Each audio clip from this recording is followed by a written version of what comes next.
हाँ, तो भी आप सभी का गुड इवनिंग। तो आप सभी का स्वागत है आज की इस वीडियो में।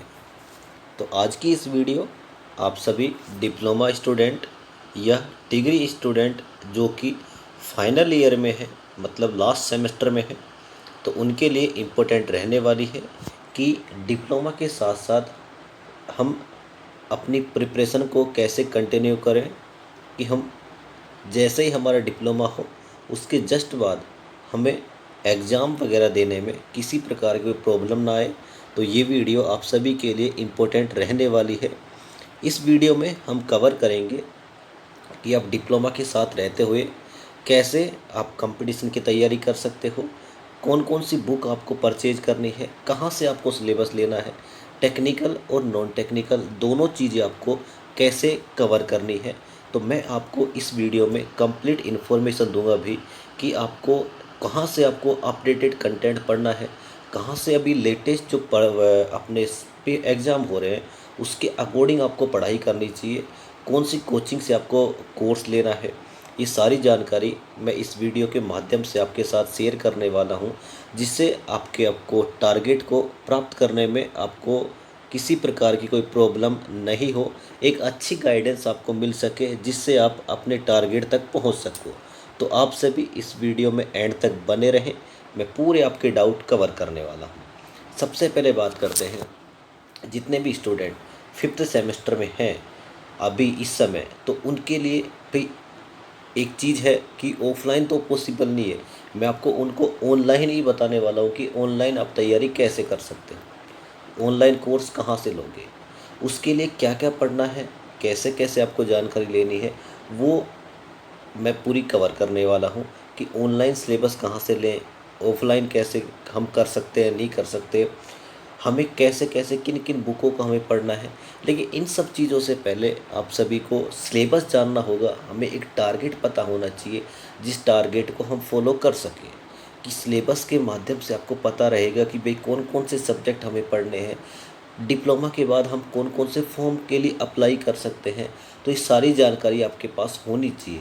तो इससे पहले मैं आपको सारी चीज़ें समझाता हूँ भी आप डिप्लोमा पास आउट होने के पश्चात किस किस का फॉर्म आप अप्लाई कर सकते हो। अभी अगर आप डिप्लोमा लास्ट सेमेस्टर में हो, फिफ्थ सेमेस्टर में हो, तो भी आप कई सारे ऐसे एग्ज़ाम होते हैं जहाँ पे आप एग्ज़ाम दे के अपनी तैयारी को जांच सकते हो कि हम कितना हमें आता है, कितना हमें नहीं आता है। ठीक है, तो हम सबसे पहले देखते हैं कि डिप्लोमा स्टूडेंट कौन कौन से फॉर्म अप्लाई कर सकता है। तो देखो भाई, डिप्लोमा जो स्टूडेंट है उनके लिए मैंने कुछ सेलेक्टेड एग्ज़ाम आपके सामने लिखे हैं। ये जो ऐसे एग्ज़ाम हैं जो हर साल आते हैं, और ये डिप्लोमा स्टूडेंट के लिए एक मेन इम्पोर्टेंट एग्ज़ाम होते हैं जो कि आपका ड्रीम जॉब रहती है। सबसे पहले बात करते हैं आरआरबी जेई। देखो, आरआरबी जेई का जो एग्ज़ाम है हर साल कंडक्ट होता है। भी पिछले कुछ सालों से ऐसा था कि लगभग 4 से 5 साल में आपका एग्ज़ाम हुआ करता था, लेकिन अभी कुछ सालों से ये एग्ज़ाम कंटिन्यू हर साल होने वाला है। ये सारी चीज़ें आपको लगातार देखने को मिलेंगी। अब जो आरआरबी जेई का एग्ज़ाम है, इसमें अगर आपने डिप्लोमा किया हुआ है, तो डिप्लोमा के जो स्टूडेंट होंगे वो उनका कंप्लीट डिप्लोमा होने के बाद ही फॉर्म भरे जाएंगे। मतलब इसमें फिफ्थ सेमेस्टर वाले स्टूडेंट अलाउ नहीं होते हैं। आपका डिप्लोमा होने के बाद ही आप इसका फॉर्म भरोगे। तो इसका क्या सिलेबस रहता है, कैसा एग्ज़ाम पैटर्न होता है, आगे हम डिस्कस करने वाले हैं। सेकंड नंबर में बात करें मोस्ट इम्पोर्टेंट, जो सबसे ज़्यादा बच्चे तैयारी करते हैं, एसएससी जेई। तो देखो, एसएससी जेई में क्या होता है, एसएससी जेई में अगर आप फिफ्थ सेमेस्टर में या फिर लास्ट सेमेस्टर में हो तो भी आप फॉर्म अप्लाई कर सकते हो। ठीक है, इसमें आप अपेयरिंग में जो लास्ट ईयर वाले हैं वो एलिजिबल होते हैं। इसका मतलब अगर आप इस समय फिफ्थ सेमेस्टर में हो तो इसका एग्ज़ाम दे सकते हो। देखो, आरआरबी जेई का अभी शॉर्ट नोटिस आया, अभी इसकी वैकेंसी जस्ट अभी आने वाली है। समथिंग 4098 के समथिंग इसकी टोटल पोस्ट रहेंगी, इसके आसपास इसकी पोस्ट रहने वाली है। इसका शॉर्ट नोटिस जारी हो चुका है। इसका जो मेन नोटिस है, फुल नोटिफिकेशन कुछ दिनों में आ जाएगा। उसके बाद फॉर्म भरना इसके स्टार्ट हो जाएंगे। बात करें एसएससी जेई, तो एसएससी जेई का भी कुछ ही दिनों में आप सभी को नोटिफिकेशन देखने को मिलेगा। इसकी वैकेंसी अभी नहीं आई है, इसके फॉर्म भरे जाएंगे। तो जितने भी स्टूडेंट डिप्लोमा 5th सेमेस्टर में हैं वो इसका फॉर्म अप्लाई कर सकते हैं। इसी प्रकार आपका जो 3rd एग्ज़ाम है राजस्थान जेई मतलब अपने स्टेट का भी, ये दोनों जो वैकेंसी है सेंटर की वैकेंसी होती है भी, ये स्टेट की वैकेंसी होती है। अगर मान लो किसी स्टूडेंट को ऐसा है अपने घर के पास नौकरी चाहिए भी, आराम से वो घर रह सके, तो ये राजस्थान जेई उसके लिए बेस्ट होता है। राजस्थान जेई का भी नोटिफिकेशन कुछ ही दिनों में आने वाला है। इसमें भी डिप्लोमा जो लास्ट सेमेस्टर वाले स्टूडेंट है और डिप्लोमा जो पास आउट स्टूडेंट है वो अप्लाई कर सकते हैं, वो एलिजिबल रहते ही रहते हैं। ठीक है, तो ये आपकी चीज़ें जो आपको अच्छा लगता हो, भाई घर के पास रहना तो राजस्थान जेई आपका। अगर आपको भाई पैसा ही कमाना है, बाहर रहे कोई दिक्कत, घर वालों से आपकी बनती नहीं है, घर वाले चाहते हैं कि तुम दूर चले जाओ, तो आप आरआरबी जेई और एसएससी जेई की तैयारी कर सकते हो। अब कुछ ऐसी वैकेंसी होती हैं जो पीएसयू मतलब पब्लिक सेक्टर के अंतर्गत आते हैं, जैसे आईओसीएल हो गया, पीजीसीएल, देखो कुछ ही दिन पहले इसका एग्ज़ाम हुआ है। एचपीसीएल, एनएफएल हो गया, एनसीएल हो गया, पीईएसएल, डीआरडीओ, इसरो, या फिर बार का आपका हो गया अभी। ठीक है, कोल इंडिया लिमिटेड, सीओएल, कोल इंडिया लिमिटेड, डब्ल्यूसीएल, एसईसीएल, ये आपका हो गया। तो ऐसी काफ़ी सारी वैकेंसी होती है जहाँ पे डिप्लोमा स्टूडेंट एलिजिबल होते हैं। उनका सभी का जो सिलेबस है थोड़ा वो डिफरेंट रहता है, लगभग वैसे सारा सिलेबस कॉमन रहता है। तो ये आपके मेन एग्ज़ाम है कि डिप्लोमा पास आउट होने के बाद आप इन वाले एग्ज़ाम के लिए प्रिपरेशन कर सकते हैं। ठीक है, तो आप सभी से आरआरबी जेई, एसएससी जेई कुछ ही दिनों में ये तीनों जो वैकेंसी है जस्ट अभी आने वाली, थोड़े बहुत दिनों में, 1 से 1.5 महीने में तीनों वैकेंसी आपके सामने रहने वाली है। बात करते हैं सबसे पहले कि आरआरबी जेई। अब देखो मैंने आपको बता तो दिया डिप्लोमा स्टूडेंट किसके लिए एलिजिबल हैं, लेकिन भाई अब पता भी तो होना चाहिए ना भाई, जैसे कि उसके लिए हमें क्या क्या सिलेबस हमें पढ़ना होगा। तो मैं आपको सिलेबस बता देता हूँ भाई, तीनों एग्ज़ाम के आरआरबी जेई का क्या होता है, एसएससी जेई का क्या रहता है और राजस्थान जेई का क्या रहता है। तो भाई ये आपके सामने रहा आरआरबी जेई का एग्ज़ाम पैटर्न। तो देखो आरआरबी जेई का जो एग्ज़ाम पैटर्न होता है उसमें आपके 2 एग्ज़ाम होते हैं, सीबीटी फर्स्ट और सीबीटी सेकेंड। सीबीटी जो फर्स्ट होता है भाई वो 100 आपके उसमें आते हैं, टोटल 100 क्वेश्चन होते हैं, 100 ही मार्क्स के होते हैं। आपको 90 मिनट में करना है, मतलब 1 मिनट में के लिए आपके पास कंप्लीट 1 मिनट भी नहीं है अभी। ठीक है, 1 मिनट से कम समय आपके पास रहने वाला है। अब सीबीटी फर्स्ट में क्या क्या देखने को मिलेगा आपको, मैथ के 30 क्वेश्चन देखने को मिलेंगे, रीजनिंग के आपको 25 क्वेश्चन, जनरल अवेयरनेस का मतलब होता है जीके, जो कि आपकी सेंट्रल लेवल की पूछी जाएगी भी, जैसे भारत के बारे में कंप्लीट जो नॉलेज रहेगी भारत के बारे में। जनरल साइंस में आपका आ जाता है फिजिक्स, केमिस्ट्री, बायोलॉजी। इसमें आती है भाई हिस्ट्री, पॉलिटिक्स, ज्योग्राफी, इकोनॉमिक्स हो गया, कल्चर हो गया आपका भी, और स्टैटिक हो गई, ये सारे करंट अफेयर हो गई, ये जनरल अवेयरनेस के अंतर्गत आते हैं। टोटल आपका जो पेपर रहेगा 100 मार्क्स का रहेगा सीबीटी फर्स्ट। सीबीटी का मतलब क्या होता है भाई, देखो सीबीटी का मतलब होता है कंप्यूटर बेस्ड टेस्ट। अब जितना भी जो आपका टेस्ट होगा ना भी, ये यह कंप्यूटर पे होगा, ऐसा नहीं होगा कि कॉपी में लिखने वाले नहीं होते, ऑब्जेक्टिव आते हैं, ऑब्जेक्टिव आपका एग्ज़ाम रहने वाला है। सीबीटी जो फर्स्ट होगा आरआरबी जेई में वो ओनली रहता है क्वालिफाई नेचर का। जब आपकी मेरिट बनेगी तो इसका कोई रोल नहीं रहेगा, आपकी जो कंप्लीट मेरिट बनती है वो सीबीटी 2 से बनती है।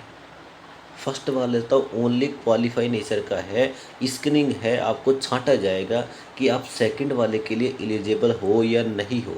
तो जैसे आप सीबीटी फर्स्ट दोगे उसमें अगर आप पास आते हो तो आपको मौका मिलेगा सीबीटी 2 देने का। अब सीबीटी 2 में आपका सिलेबस क्या रहने वाला है, देखो सीबीटी 2 में आपका 150 क्वेश्चन रहेंगे, 150 मार्क्स के। देखिए टाइम कितना मिलेगा, मात्र 120 मिनट। इसमें क्या क्या आता है, basic of computer, environment, general awareness, physics, chemistry, उसके बाद टेक्निकल एबिलिटी। ये टेक्निकल आपका वही होगा जो डिप्लोमा में आपने पढ़ा है ना भाई, वो टेक्निकल यहाँ पे आपसे पूछेगा। आपका जो कंप्लीट आपकी जो मेरिट बनेगी इन्हीं 150 मार्क्स पे बनने वाली है। यही आपकी मेरिट को डिसाइड करने वाला है। इन्हीं के बेसिस पे आपकी जॉब लगने वाली है। बेसिक ऑफ एनवायरनमेंट में क्या होता है, उसमें थोड़ा सा आपको एनवायरनमेंट के बारे में पढ़ना होता है। कंप्यूटर जो आप RSAT वगैरह में पढ़ते हो बेसिक, वही आपको जानकर लेना है। टेक्निकल एबिलिटी, अब देखो अगर आपने CBT फर्स्ट को क्वालिफाई कर लिया तो यहाँ पे जनरल अवेयरनेस को आपको नहीं पढ़ना, 15 नंबर वही यहीं पे। जनरल साइंस में पढ़ी होगी फिजिक्स केमिस्ट्री बायोलॉजी, तो यहाँ पे बायोलॉजी नहीं आएगी, ओनली क्या आ जाएगी, फिजिक्स आ जाएगी। मतलब अगर CBT फर्स्ट में इन दोनों को अच्छे से कवर कर लिया तो ये 30 नंबर का तो आपको वैसे याद हो गया। ठीक है, अब बचा आपका टेक्निकल, ये आपको पढ़ना है। जैसे आप CBT 2 को क्वालिफाई कर जाओगे उसके बाद आपका होगा डॉक्यूमेंट्स वेरिफिकेशन, कि डॉक्यूमेंट्स क्या क्या हैं वो आपको दिखाना होगा। उसके बाद सीधा आपकी ज्वाइनिंग हो जाएगी। तो ये प्रोसेस होती है RRB JEE की। मतलब 2 पेपर रहेंगे, CBT फर्स्ट और CBT second. CBT first only qualify nature का रहेगा, आपकी जो मेरिट बनेगी वो CBT 2 से बनेगी। तो ये आपका RRB JEE का है। उसके बाद बात करते हैं SSC JEE। तो देखो SSC JEE भी RRB JEE की तरह ही होता है। इसमें क्या होगा, जो RRB JEE में जो मैथ आती है ना, RRB JEE में मैथ के सिलेबस को अगर अपना हटा दें तो आपका सिलेबस एज इट इज बन गया SSC JEE। कैसे बनता है देखो, इसमें भी 2 पेपर होंगे, CBT फर्स्ट और CBT second. Computer based test होते हैं। CBT फर्स्ट देखोगे इसमें क्या आएगी, रीजनिंग आएगी और जनरल अवेयरनेस। अब जनरल अवेयरनेस में सब चीज़ आ जाती है अभी, history politics geography, physics chemistry biology current affair economics, ये सारे आपके सब्जेक्ट इसमें आ जाते हैं। कितने मार्क्स का रहेगा, कितने मार्क्स की रीजनिंग रहेगी, 50 नंबर की। 50 नंबर की ही आपकी जनरल अवेयरनेस रहेगी। कितना हो गया, अभी दोनों को मिलाए तो 100। उसी के साथ इसमें एक ट्विस्ट होता है, RRB JEE में क्या आती, मैथ आती है, लेकिन इसमें मैथ नहीं आती। तो जिनको मैथ से डर लगता है आप अपनी प्रेफरेंस SSC JEE को रख सकते हो। तो 100 क्वेश्चन तो GK और GS जनरल अवेयरनेस हो गई, 100 क्वेश्चन।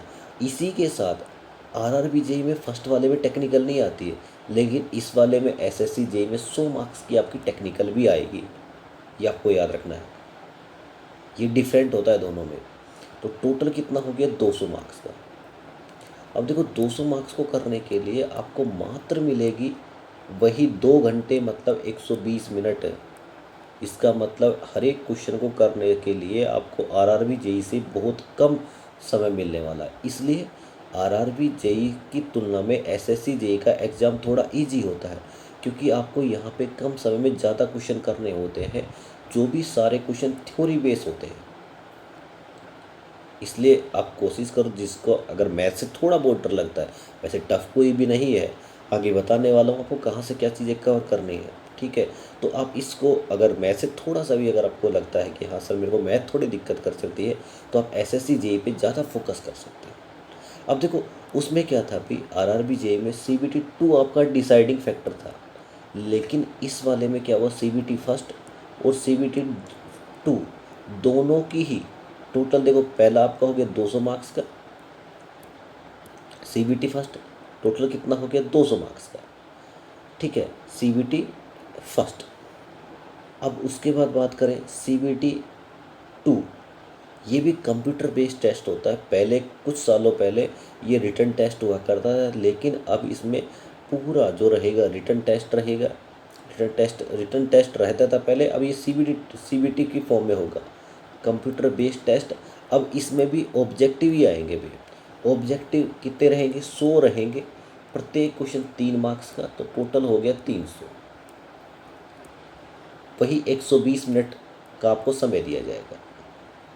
इसमें ओनली क्या रहता है, इस वाले में CBT जो सेकंड होगा SSC JEE का, उसमें कंप्लीट आपकी टेक्निकल ही रहने वाली है। इसका मतलब अगर आपने CBT फर्स्ट के लिए टेक्निकल पढ़ी, वही टेक्निकल आपको CBT 2 में भी काम आ जाएगी। तो देखो यहाँ पे 200 मार्क्स तो ये टोटल हो गए और 300 ये हो गए, टोटल हो गया 500। तो SSC JEE में और RRB JEE में यही फ़र्क होता है, SSC JEE में दोनों आपके एग्ज़ाम के टोटल मार्क्स करके मेरिट बनाई जाती है, जबकि आरआरबी जेईई में ओनली सीबीटी 2 के आधार पर आपकी मेरिट बनती है। अब इस 500 में हिसाब से अगर आप क्वालिफाई करते हो तो वही प्रोसेस डीवी होता है और आपको ज्वाइनिंग दे दी जाती है। ये आपका आरआरबी जेईई और एसएससी जेईई का। अब बात करते हैं राजस्थान जेईई। अब कुछ स्टूडेंट ऐसे हैं जिनको मैथ, रीजनिंग, साइंस वगैरह से थोड़ा डर लगता है, टफ चीज़ें लगती हैं। उनके लिए राजस्थान जेईई एक सेफ और इजी एग्ज़ाम हो सकता है। ये सिलेबस सभी के लिए सेम रहता है अभी, है ना। तो सिविल वालों की सोचो, कभी सिविल के लिए दिखा रहे, सेम वही सिलेबस होता है, चाहे आप इलेक्ट्रिकल से हो, चाहे आप मैकेनिकल से हो, चाहे आप सिविल से हो, सभी के लिए सेम पैटर्न रहता है। तो इसमें देखिए क्या क्या आपके पास रहने वाला है। तो इसमें देखो सीबीटी की फॉर्म में पेपर नहीं होता है, इसमें OMR sheet base, OMR sheet, जैसे आपने गोले भरे होंगे भाई, आरएसएडी वगैरह का एग्ज़ाम दिया होगा, तो उसमें गोले जो भरने वाले जो हमारा ओएमआर सीट आती है, उस पर आपका एग्ज़ाम होने वाला है। इसमें क्या रहेगा, आपको 80 नंबर की तो आपकी टेक्निकल रहती है, ठीक है, और 40 मार्क्स की आपकी राजस्थान जीके होती है। इसमें ना तो कोई मैथ आती, ना कोई रीजनिंग आती, ना कोई साइंस आती है। ओनली इसमें एक ही पेपर होता है, एक पेपर आर्य पार, उसके बाद सीधा ज्वाइनिंग। अगर आपने एक पेपर को क्वालिफाई कर लिया, उसके बाद सीधी आपकी ज्वाइनिंग दे दी जाएगी। तो इसलिए ये आसान होता है। बाकी सब में 2 पेपर होते हैं। इंटरव्यू वगैरह किसी भी एग्ज़ाम में जेई लेवल पर अभी नहीं होते हैं भाई, राजस्थान जेई की बात करें या एसएससी जेई की बात करें या आरआरबी जेई। तो इसलिए बेस्ट होता है कि आपको एक एग्ज़ाम देना है, वही आपका डिसाइडिंग फैक्टर होगा, उसी के आधार पर आपकी जॉब लगेगी। तो ये चीज़ें क्लियर हैं। अब बात करते हैं, सर आपने बता तो दिया हमें सभी के लिए सिलेबस ये है, ठीक है। तो इन सभी का मैंने एक कॉमन सिलेबस बनाया है भी, जो आप सभी डिप्लोमा स्टूडेंट के लिए काम आने वाला है। तो उसी के बारे में हम देख लेते हैं। तो देखिए भाई, ये आपका जेई के लिए एक मैंने सिलेबस तैयार किया है जेईएन के लिए, कि आपको टेक्निकल और नॉन टेक्निकल कहाँ से कैसे कैसे पढ़नी है। तो सबसे पहले मैं बात करता हूँ भाई आपको टेक्निकल की, ये रहा, और नॉन टेक्निकल ये रहा। तो नॉन टेक्निकल में अगर आप एसएससी जेई को छोड़ दो, बाकी जितने पीएसयू वगैरह होते हैं उन सभी मैथ आती ही आती है। आरआरबी जेई में मैथ आती है भी। तो आपको मैथ कहाँ से करना है, तो मैथ के लिए आपको देखो फॉलो करने हैं। 3 टाइप के स्टूडेंट होते हैं। मैंने हर एक कैटेगरी वाले स्टूडेंट के लिए ये टीचरों का सिलेक्शन किया है कि भाई कौन कौन से टीचर आपके लिए बेस्ट है। देखो, आपको अगर मान लो थोड़ा बहुत मैथ आती है और आपको आराम से सारी चीज़ें पढ़नी है, तो आपको आदित्य रंजन सर को फॉलो करना चाहिए। तो आप यूट्यूब पे सर्च कर लेना भी, आदित्य रंजन सर मैथ, तो आपको दिख जाएगा उसका उनका चैनल, आप उनके कोर्स को ले सकते हैं। ये जो मैं सिलेबस आपको बताने वाला हूँ, लगभग आपको 2 से 3 हज़ार में आपकी कंप्लीट जेई की तैयारी के लिए कर सको, उसके उस तरीके से मैं आपको बताने वाला हूँ। सारे सस्ते कोर्स मैं आपको बताने वाला हूँ, और सारे अच्छे टीचरों के बारे में मैंने सिलेक्शन करके लेके आया हूँ। तो आप सभी के लिए ये वीडियो बड़ी इंपॉर्टेंट रहने वाली है, ठीक है। तो पहले स्टूडेंट वो हो गए जिनको डिटेल में पढ़ना है आराम आराम से। अब कुछ स्टूडेंट ऐसे हों जिनको थोड़ी बहुत मैथ आती है, उनको थोड़ा फास्ट और जल्दी करना है, उनके कॉन्सेप्ट क्लियर होने चाहिए, आपको ट्रिक्स अच्छी लगती हो, तो इन 2 टीचरों से आप पढ़ सकते हो, गगन प्रताप सर और राकेश यादव सर। किसी से आप पूछ लेना, अगर आपके छोटे भाई बहन तैयारी कर रहे हो तो उनको इनके बारे में अच्छे से नॉलेज होगी कैसे ये टीचर है।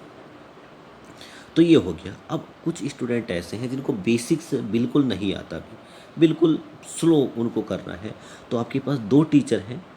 परमार एसएससी आप सर्च करोगे तो वहाँ पे भूतेश सर के नाम से, भूतेश सर आपको मैथ पढ़ाते हुए दिखाई देंगे, तो आप मैथ के लिए वहाँ पे उनसे पढ़ सकते हो। या फिर निराला सर, ये निर्मल सर नहीं है भाई, निराला सर है, ये एस के झा सर के चैनल पर पढ़ाते हैं, एस के झा सर के चैनल पे ये पढ़ाई करवाते हैं। तो तीनों टाइप के स्टूडेंट के लिए मैंने आपको बता दिया कहाँ से आपको कवर करना है। अब बात करते हैं रीजनिंग की। तो देखो, रीजनिंग आपको पढ़नी चाहिए भाई मेरे अकॉर्डिंग बलराम सर से, तो आप डालोगे चैनल यूट्यूब पे बलराम सर रीजनिंग, तो आपको दिखाई दे देगा भी कि बलराम सर के काफ़ी सारे लेक्चर पड़े हैं यूट्यूब पे, शानदार आपको पढ़ाते हुए दिखाई देंगे, बिल्कुल बेसिक से एडवांस तक। ठीक है, तो आप वहाँ से पढ़ सकते हैं, या फिर परमार एसएससी पर एक और टीचर हैं, वहाँ से आप रीजनिंग कवर कर सकते हैं। बात करते हैं जीके। तो जीके बड़ी इंपॉर्टेंट रहती है भी। तो जीके के लिए आपको एक जीके जो सब्जेक्ट है काफ़ी बड़ा सब्जेक्ट है भी। वैसे अगर आप कवर करना चाहोगे तो आपको काफ़ी टाइम लग जाएगा। आपको जीके में ऐसा टीचर चाहिए जो आपको बहुत कम समय में सेलेक्टेड कंटेंट आपको दे दे, जो आप पढ़ो वही आपके एग्ज़ाम में आ जाए। तो उनका नाम है परमार सर। आप सर्च कर लेना भाई, परमार सर के नाम में काफ़ी सारे इन्होंने टॉपर्स दिए हैं, एसएससी जेई में भी दिया है। अब बाकी सारे एसएससी के जितने एग्ज़ाम होते हैं, रेलवे के एग्ज़ाम होते हैं, उनमें काफ़ी सारे में टॉपर्स अपने निकाले हैं। जीके के लिए बड़े फेमस है। जीके जो ये पढ़ाएंगे भी, आपको हो सकता है स्टार्टिंग में थोड़ी प्रॉब्लम आ सके, लेकिन मैं इतना कह रहा हूँ थोड़ा दिन अगर आप रुक जाओगे तो आपको बहुत ही कम समय में काफ़ी अच्छा कंटेंट आपको डिलीवर करते हुए मिलेंगे। थोड़ा सा इंग्लिश में पढ़ाएंगे भी। इन्हीं के पास हिंदी में पढ़ाने वाले भी टीचर हैं, आप चाहो तो उनसे करना, लेकिन मेरा एक पर्सनली सजेशन है कि आप परमार सर से ही जीके पढ़ो। थोड़ा इंग्लिश में पढ़ाते हैं, लेकिन आपको सेलेक्टेड कंटेंट पढ़ाएंगे, ऐसा कंटेंट पढ़ाएंगे जो कि आपके एग्ज़ाम में सीधे क्वेश्चन देखने को मिले जीके के लिए। अब बात करते हैं साइंस की। तो देखो, साइंस रेलवे के लिए और एसएससी जेईई के लिए मोस्ट इम्पोर्टेंट रहती है। तो साइंस आपको अगर मेरे अकॉर्डिंग पढ़ना चाहिए तो आपको साइंस मैग्नेट के according, science magnet Neeraj sir है भाई वहाँ पे। तो नीरज सर साइंस मैग्नेट के ही फाउंडर है, वही इनमें पढ़ाते हैं साइंस, ओनली वो साइंस ही पढ़ाते हैं। रेलवे के लिए बेस्ट टीचर है अगर आपको साइंस पढ़ना है तो। बिल्कुल लेटेस्ट पैटर्न पे पढ़ाते हैं जो आजकल रेलवे में क्वेश्चन पूछ रहा है साइंस से। अगर आपको थोड़ा और डिटेल में पढ़ना है तो एस के झा से पढ़ सकते हो भी। देखो, यहाँ पे आपको 3D डायग्राम से नहीं पढ़ाया जाएगा। साइंस मैग्नेट पर 3D डायग्राम से आपको पढ़ाया जाता है, जिससे आपको जो विजुअलाइजेशन जो करने की जो क्षमता है वो भी अच्छी होती है और आपको लंबे समय तक याद रहता है। लेकिन फिर भी मेरे कुछ ऐसे दोस्त होंगे जो चाहते हैं कि हम मैडम से पढ़े भी, और ये जो मैडम है आपको बिल्कुल डिटेल आपको पढ़ाएंगी, स्लो स्लो आपको पढ़ाया जाएगा। तो ये राधिका मैम, तो यहाँ से भी आप पढ़ सकते हो, राधिका मैम से भी साइंस आप पढ़ सकते हो, बड़ा शानदार पढ़ाती हैं भाई ये भी। तो आपके पास तीनों टीचरों के मैंने नाम बता दिया। अगर मैं फर्स्ट प्रायोरिटी रखूँ, साइंस मैग्नेट आपके लिए बेस्ट, सभी के लिए बता दिया भाई मैंने। ठीक है, तो देखो, मैथ का मैंने बता दिया, रीजनिंग का मैंने बता दिया, जीके का मैंने आपको बता दिया है, और साइंस का भी मैंने आपको बता दिया है। अभी लास्ट में मैं डिस्कस करूँगा कि डिप्लोमा अगर मैं 5th सेमेस्टर में हूँ सर, तो मुझे कौन कौन से सब्जेक्ट मुझे पढ़ने चाहिए। उससे पहले मैं बात करता हूँ टेक्निकल के बारे में। तो टेक्निकल सब्जेक्ट ये रहे। अब देखो, टेक्निकल में आपके जो मेन सब्जेक्ट होते हैं, BEE हो गया, basic electrical engineering, power system हो गया, और machine.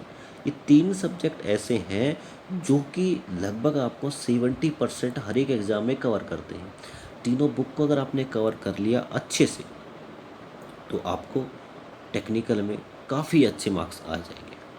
Basic electronics, measurement, utilization, estimating and costing, और IE रूल। तो देखो, ऑफिशियली जो सिलेबस है ना अभी, RRB जेई का, SSC जेई का और राजस्थान जेई का, यही 7 बुक होती हैं। इन्हीं 7 बुकों में से आपका 100% पेपर बन जाता है। लेकिन मेरा ये मानना है कि भाई, तैयारी आप एक बार कर रहे हो, तो तैयारी आप अगर अच्छे से कर लो तो कोई सा भी आपका एग्ज़ाम हो जाए। मान लो कोई PSU एग्ज़ाम है, उसमें आ जाता है power electronics, digital, micro processor है, माइक्रो कंट्रोलर, कंट्रोल सिस्टम। तो ये सारे जो एडिशनल सब्जेक्ट हैं, ये भी आपको मेरे अकॉर्डिंग पढ़ने चाहिए, क्योंकि काफ़ी सारे आपके ऐसे एग्ज़ाम होंगे जहाँ पे इनमें से भी क्वेश्चन बनेंगे।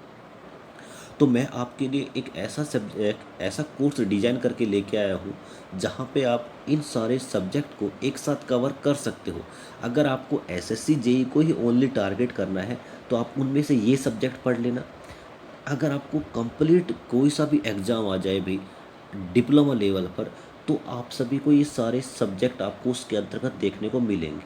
तो ये सभी की क्लास आपको उसमें प्रोवाइड करवा दी जाएगी। तो टेक्निकल देखो, सब्जेक्ट बड़ा लेंथी होते हैं, बहुत बड़ा सिलेबस होता है।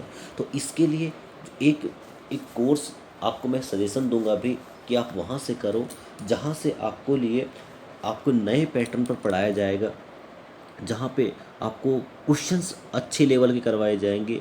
आपका लेटेस्ट अपडेट के साथ 2026 तक के जितने आपके एग्ज़ाम हुए उन सभी के क्वेश्चंस को ध्यान में रखते हुए पढ़ाया जाएगा। नए क्वेश्चन कैसे बन रहे हैं उन सभी बातों का ध्यान में रखकर पढ़ाया जाएगा।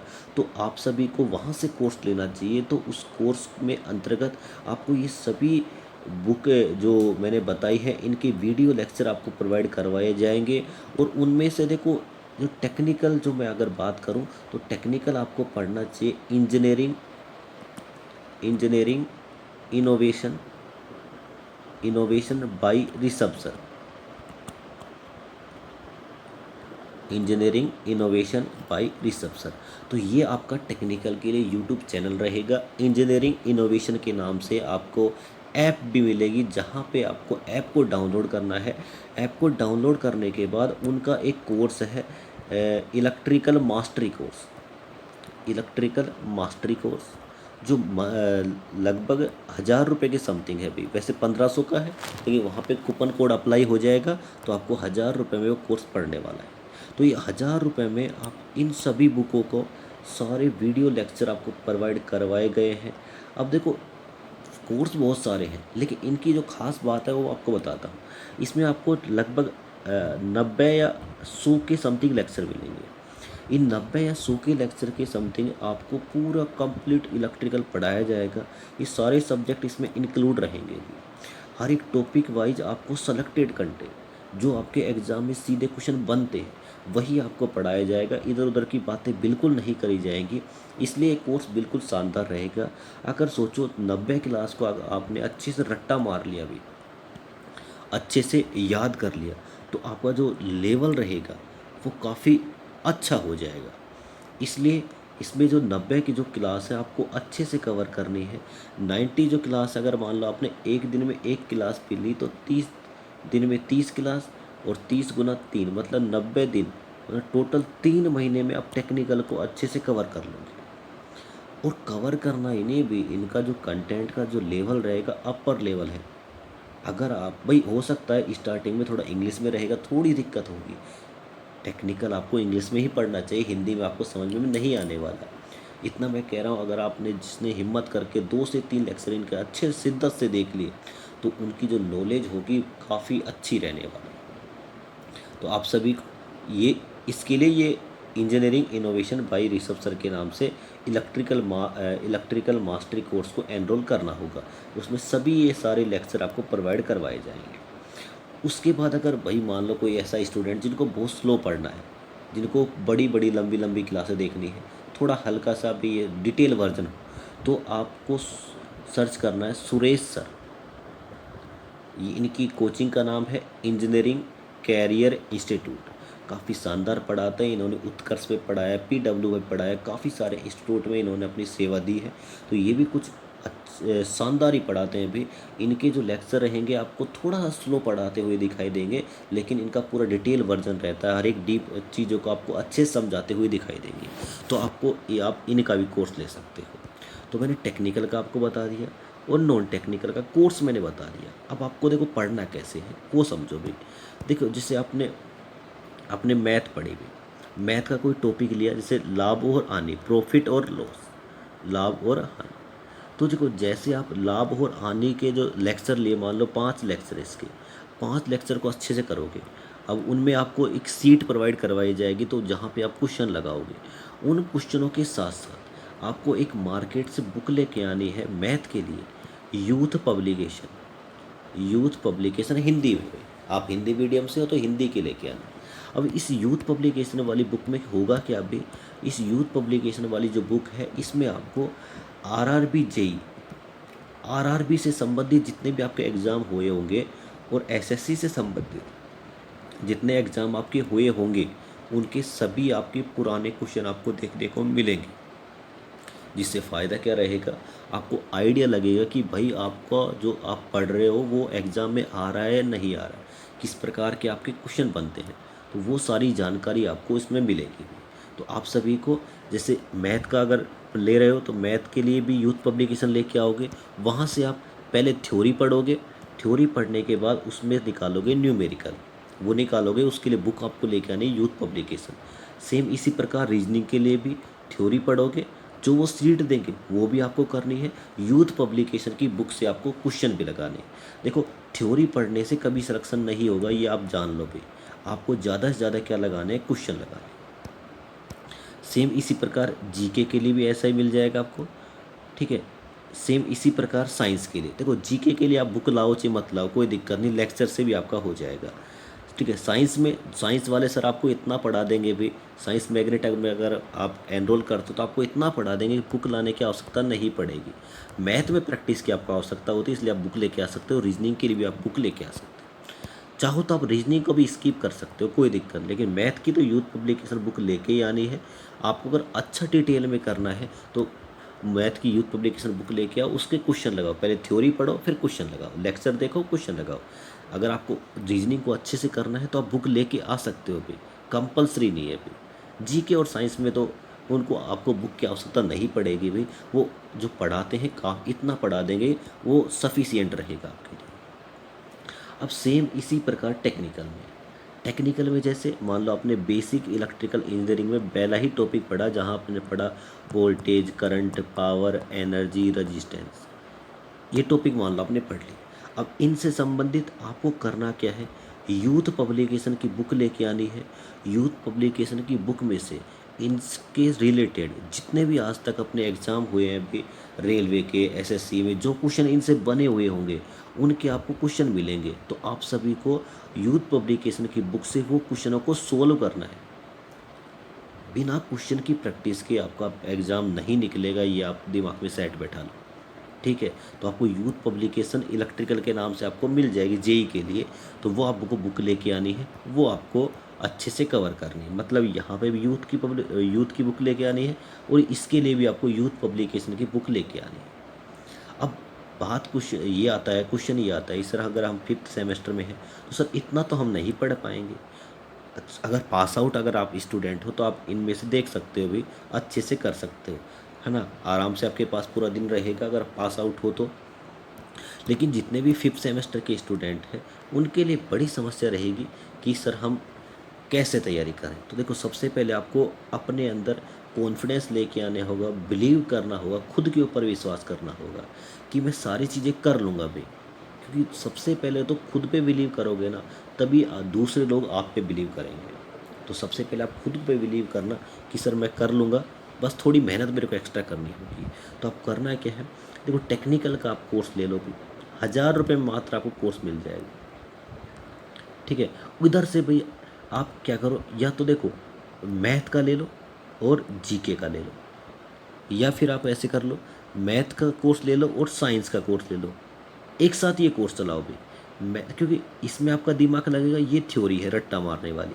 मतलब आपको टेक्निकल, मैथ और साइंस सबसे पहले इनको को फोकस कर लो।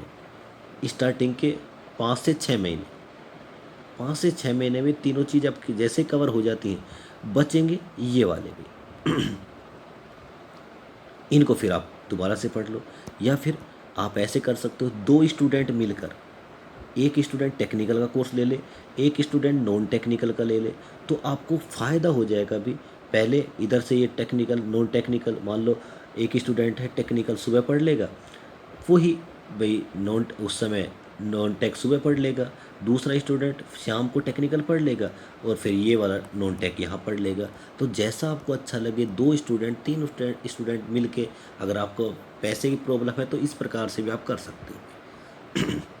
तो आपको सबसे पहले टेक्निकल को तो लेना, कोर्स लेना ही लेना है, क्योंकि टेक्निकल का सिलेबस बहुत बड़ा है होता है। 1 साल तो आपको लग ही जाएगी भाई सिलेबस को कवर करने में, अच्छे से बता रहा हूँ मैं। तो देखो, सबसे पहले आप लेक्चर देखोगे, लेक्चर को अच्छे से रिवीजन करोगे, रट्टा मार लोगे, उसके बाद आपको यूथ पब्लिकेशन की बुक से उनके क्वेश्चंस लगाने। सेम इसी प्रकार मैथ का थ्योरी पढ़ोगे अच्छे से, उसके बाद यूथ पब्लिकेशन की बुक से क्या लगाने हैं, क्वेश्चंस लगाने हैं। अब देखो, इनकी दोनों की जो बुक होगी ना अलग अलग आएगी भाई, मैथ की यूथ पब्लिकेशन अलग आती है, टेक्निकल की अलग आती है। तो आप सबसे पहले अगर आप 5th सेमेस्टर में हो तो टेक्निकल का कोर्स लेना है आपको। इन दोनों में से, इन चारों में से अगर आप 2 लेना चाहो तो 2 ले लो भी, लेकिन मेरे अकॉर्डिंग तो 2 आप सब्जेक्ट कोई से भी आप चुन सकते हो, जिसमें एक मैथ और साइंस हो सकती है, रीजनिंग या जीके हो सकती है। ये आपके लिए टेक्निकल का सिलेबस। एक साथ सारे सब्जेक्ट मत लेना, क्योंकि आपको पता है अगर आप एक साथ सारे सब्जेक्ट लोगे तो आप क्या उसमें कन्फ्यूजन हो जाओगे, काफ़ी सारा बर्डन आपके पास बढ़ जाएगा। तो आप ऐसा मत करना भी, ठीक है। देखो मैथ के लिए अगर आपने यहाँ से ले लिया ठीक है भाई, रीजनिंग के लिए परमार एसएससी के चैनल पे बहुत से रीजनिंग के सर आपको मिल जाएंगे, तो वहाँ से ले लेना, ठीक है। अब जो ये गगन प्रताप सर हैं, ये आपको पढ़ाते हुए दिखाई देंगे शायद सिलेक्शन वे पे, इनका खुद का चैनल है।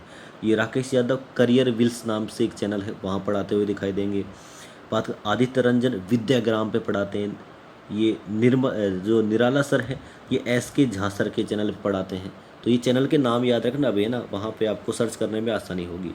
बलराम सर भी सिलेक्शन वे, मतलब जहाँ गगन प्रताप सर पढ़ाते हैं ना मैथ, वही रीजनिंग कौन पढ़ाते हैं, बलराम सर। मतलब अगर आप रीजनिंग और मैथ का कॉम्बो लेना चाहो तो यहाँ से भी ले सकते हो, वो सस्ता पड़ जाएगा। उसी प्रकार परमार सर ये मैथ ले सकते हो और वहीं पे रीजनिंग ले सकते हो, तो यहाँ पे कॉम्बो मिल जाएगा आपको। यहाँ पे अगर मान लो यहाँ से आपने मैथ ले लिया और यहाँ से आपने साइंस ले लिया, तो ये आपके लिए बेनिफिट रहेगा।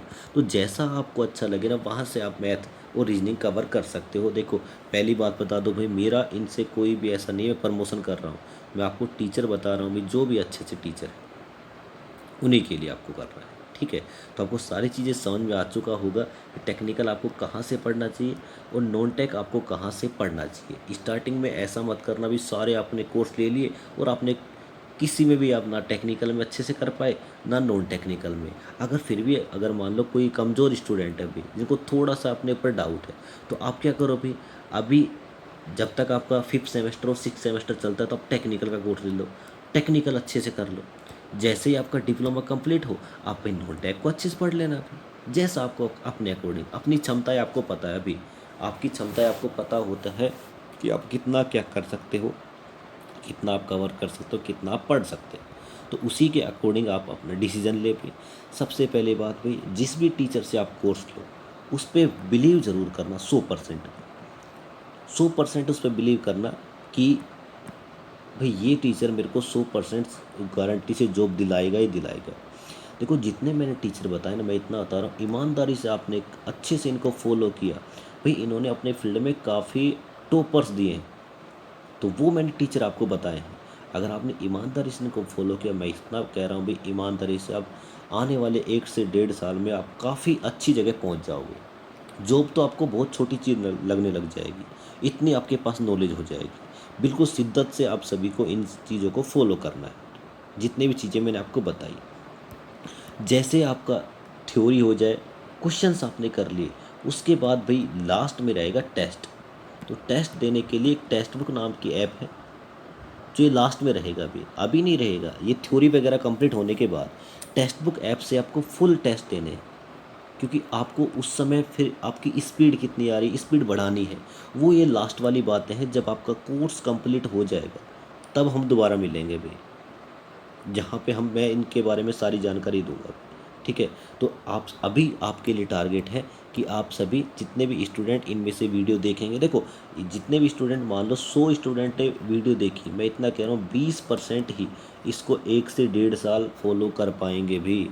वही देखो एग्ज़ाम आपका क्वालिफाई होने के लिए 2 से 3 चीज़ें आपसे मांगता है। एक तो कंसिस्टेंसी, डिसिप्लिन, मतलब आप कंसिस्टेंसी का मतलब आप लगातार कितने हो, डिसिप्लिन कैसा है भी। समस्याएं बहुत सारी आने वाली हैं, आपको कभी कॉलेज जाना रहेगा, कभी कुछ करना रहेगा, लेकिन आपको अपना टारगेट से नहीं भटकना है। अपने टारगेट को फोकस करते हुए उसी पे अपने पास पूरी जी जान से उसमें मेहनत करनी है, उसी में आपका पूरा कंप्लीट एनर्जी लगानी है। बाकी सारी चीज़ों में एनर्जी नहीं लगानी है।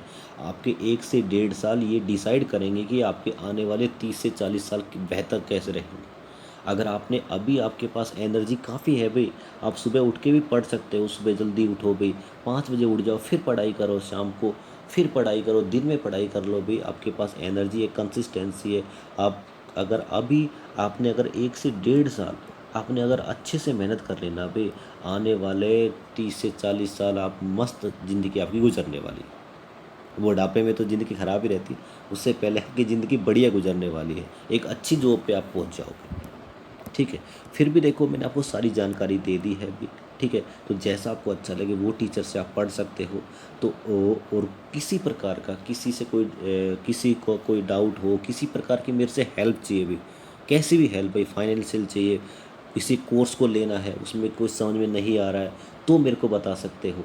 आप सभी के लिए ये वीडियो इम्पोर्टेंट रहने वाली है। तो आप सभी का कोई भी अगर डाउट होता है तो कमेंट बॉक्स में कमेंट कर दीजिए। आपको कोई भी क्वेश्चन रहता है तो पर्सनली भी मेरे साथ जुड़ सकते हो। आपको इसके नीचे वीडियो के नीचे व्हाट्सएप ग्रुप का लिंक दिया जाएगा, तो आप सभी उस व्हाट्सएप ग्रुप से भी जुड़ सकते हो। आने वाली जो कंपटीशन की जो से संबंधित कोई वीडियो रहेगी, कोई एग्ज़ाम कोई आपका भी किसी प्रकार की वैकेंसी अगर आती है तो भी आपको उस ग्रुप में अपडेट कर दिया जाएगा। टेलीग्राम से आप जुड़ सकते हो जहाँ पे आपको आने वाली वैकेंसी के बारे में बता दिया जाएगा। अभी काफ़ी अच्छी अच्छी वैकेंसी आने वाली, एसएससी जेई हो गया, आरआरबी जेई, राजस्थान जेई, काफ़ी सारे पीएसयू में अभी भी कुछ दिनों से काफ़ी अच्छी अच्छी वैकेंसी आ रही है। तो वो भी आप को अपडेट उसमें मिल जाएगा, ठीक है। तो मैं उम्मीद करता हूँ कि ये वीडियो में आपके सारे डाउट क्लियर हुए होंगे। फिर भी अगर कोई डाउट रह जाता है तो आप कांटेक्ट कर सकते हैं, पर्सनली बात कर सकते हैं। किसी प्रकार की हेल्प चाहिए तो मेरे को बता सकते हो। बस आपको पूरी ईमानदारी से 1 से 1.5 साल अच्छे से फोकस करते हुए मेहनत करनी है भी, मेहनत नहीं छोड़नी है भी। क्योंकि देखो जो आप तैयारी कर रहे हो ना, इसके लिए आपको जिगरा चाहिए भी। क्योंकि कहते हैं ना अभी कि तैयारी करने के लिए जिगरा चाहिए कि क्योंकि जवानी बर्बाद करने का हर किसी में दम नहीं होता है। इसके लिए जवानी बर्बाद करनी होती है। जब लोग बाहर घूमते रहेंगे, कहीं पे कहीं मस्ती करते हुए मिलेंगे, उस समय अगर आप पढ़ाई कर रहे हो इसका मतलब आपने कुछ अलग किया है लोगों से। उस अलग करने से ही आपको आगे आने वाले समय में 2 से 3 साल में देखना कितना बढ़िया बेनिफिट होने वाला है। तो आप सभी इन टीचरों से पूरा 100% बिलीव करें। जैसा मैंने आपको बताया वैसे आप तैयारी करें। किसी प्रकार का कोई डाउट रह जाता है तो आप मेरे से संपर्क कर सकते हो। आप सभी को भी बेस्ट ऑफ लक। आप एक अच्छे टारगेट पर फोकस करते हुए एक अच्छी आने वाले 1 से 1.5 साल में अच्छी जगह आप पहुँचो, ये मेरी आप सभी के लिए शुभकामनाएं हैं। लास्ट में आप सभी को भी थैंक यू भी, धन्यवाद आप सभी का। अगर आपको वीडियो इन्फॉर्मेटिव लगी हो, आपके अगर कोई डाउट क्लियर हुए हो, आपको कुछ सीखने को मिला हो तो अपने दोस्तों के साथ शेयर करें, लाइक करें, सब्सक्राइब करें भी अपने चैनल को। मिलते हैं ऐसी ही कोई नई वीडियो में जहाँ पे हम आने वाले किसी भी एग्ज़ाम के लिए जैसे कोई भी अगर नोटिफिकेशन वगैरह आता है तो हम वहाँ आपको मिलेंगे भी, ठीक है। तो आप सभी को एंड तक जुड़े रहने के लिए थैंक यू भी, धन्यवाद।